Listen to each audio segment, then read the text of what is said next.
Dinas Pendidikan Kabupaten Tabanan saat ini tengah merancang skema kegiatan belajar mengajar yang baru menyambut era baru.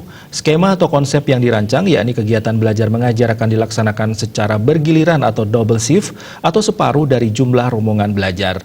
Rancangan ini juga menitik beratkan pada protokol kesehatan yang ada dalam percepatan penanggulangan COVID-19.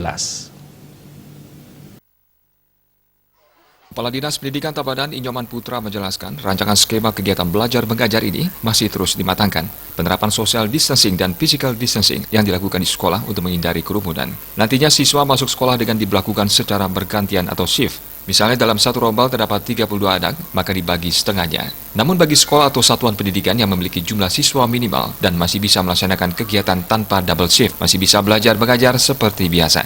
Namun mereka tetap harus memperhatikan protokol kesehatan. Dalam rancangan tersebut nantinya di setiap tingkat satuan pendidikan harus menerapkan wajib memakai masker, cuci tangan, dan jaga jarak.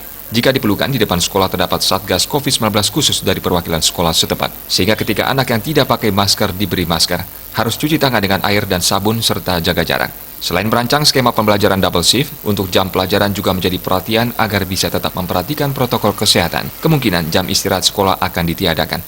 Puspa Dewi, Bali Pos melaporkan.